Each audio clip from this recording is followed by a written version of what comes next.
नमस्कार पेंशनधारकों, आपका स्वागत है हमारे चैनल पर। आज की बड़ी खबर ईपीएस पेंशन स्कीम से जुड़ी हुई है, जो कि लाखों पेंशनर्स के लिए रात भरी खबर सामने आ रही है।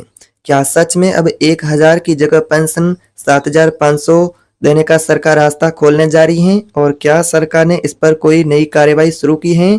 तो चलिए इस पूरी अपडेट को विस्तार से आसान भाषा में समझते हैं। अगर आप भी पेंशन भोगी हैं, ईपीएस पेंशन लेते हैं, तो आपके लिए बड़ी खुशखबरी है। ईपीएस यानी कि एम्प्लॉय पेंशन स्कीम 1995 देश के लगभग ईपीएस के 78 लाख पेंशनर्स इस स्कीम से जुड़े हुए हैं।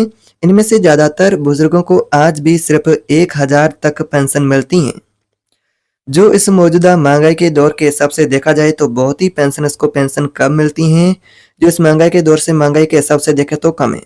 इस मुद्दे को लेकर EPS national agitation committee NSC पिछले कई सालों से ईपीएस पेंशन की बढ़ोतरी को लेकर संघर्ष कर रही है।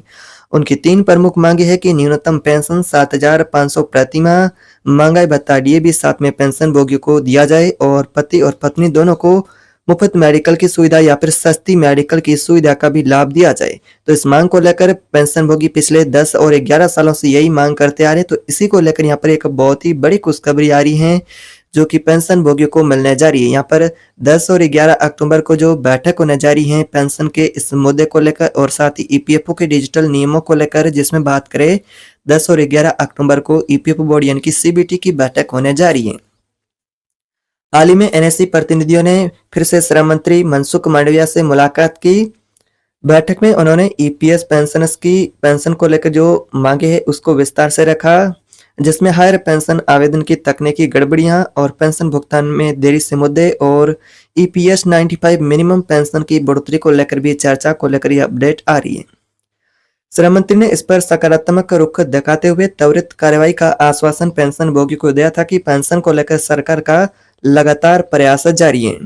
सूत्रों के मुताबिक मंत्रालय ने ईपीएफओ और वित्त विभाग से न्यूनतम पेंशन पुनरीक्षण रिपोर्ट पर भी यहाँ पर विस्तृत चर्चा करने को लेकर और रिपोर्ट भी मांगी है। जानकारी के मुताबिक एनएससी की ओर से सरकार को जो प्रस्ताव सौंपा गया था ईपीएस 95 मिनिमम पेंशन को लेकर, उस पर भी यहाँ पर विस्तृत चर्चा होने को लेकर संकेत मिले हैं, जिसमें आपका मिनिमम पेंशन 7500 प्लस डीए और मेडिकल, इसको लेकर जो पेंशनर्स की मांग है उसमें कहा गया कि न्यूनतम पेंशन 7500 प्रति माह की जाए और साथ में महंगाई भत्ता डीए भी जोड़ा जाए और मेडिकल की सुविधा का भी लाभ दिया जाए।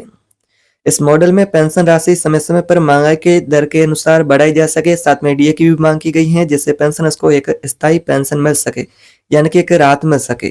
फिलहाल इस प्रस्ताव पर वित्त मंत्रालय की समीक्षा फिलहाल जारी है, यानी कि यह प्रस्ताव वित्त मंत्रालय की समीक्षा में है और मंत्रालय की रिपोर्ट आने के बाद कैबिनेट स्तर पर भी निर्णय लिया जा सकता है। उससे पहले यहाँ पर जो 10 और 11 अक्टूबर को बैठक ईपीएफओ बोर्ड की होने जा रही है, उसमें भी इस पर विस्तृत चर्चा हो सकती है, जिसमें आपका पेंशन को लेकर फैसला और संकेत आपको साफ नजर आ सकते हैं। बात करते हैं अब ईपीएफओ के पेंशन सिस्टम को डिजिटल बनाने की दिशा में भी तेजी से काम हो रहा है, यानी कि जो सीपीपीएस 1 जनवरी 2025 से लागू हुआ था, उसके बाद ईपीएफओ ने जो डिजिटल सिस्टम को और बेहतर बनाने की दिशा में भी कई कदम उठाए हैं।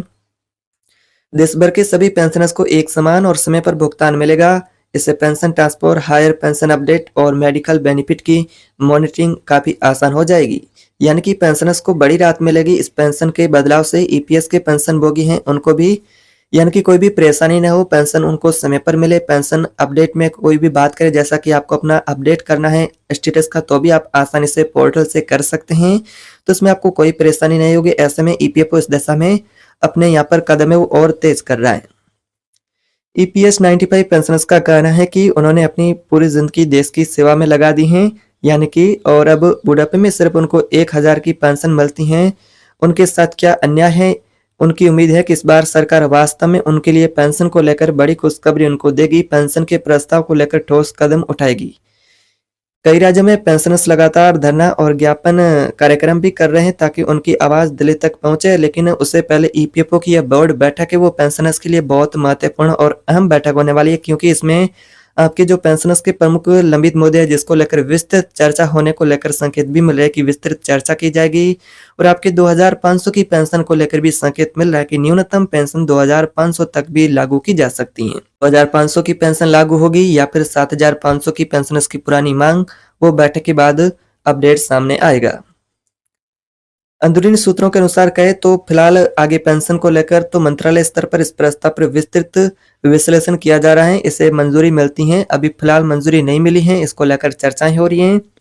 तो ईपीएस पेंशन स्कीम में अब तक का सबसे बड़ा पेंशन को लेकर सुधार देखने को मिलेगा। हालांकि सरकार की तरफ से अब तक कोई आधिकारिक घोषणा और तारीख तय नहीं की गई है, लेकिन चर्चा है कि फैसला आने के बाद इसे लागू करने में ज़्यादा समय नहीं लगेगा। इसको लेकर इस तरह की अपडेट आ रही है कि जो फैसला होता है उसके बाद इसे लागू करने में ज़्यादा समय नहीं लगेगा। पेंशनधारकों कुछ इस प्रकार से आपकी पेंशन को लेकर कुछ अपडेट मिले जो कि आपके लिए बहुत ही महत्वपूर्ण है।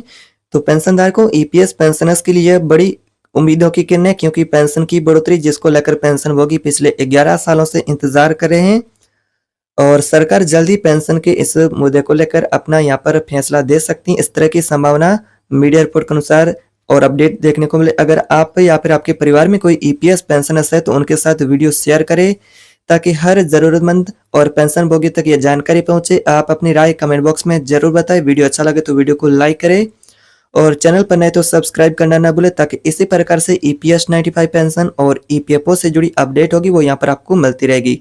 तो मिलते हैं एक और ऐसी नई अपडेट के साथ, तब तक के लिए जय हिंद।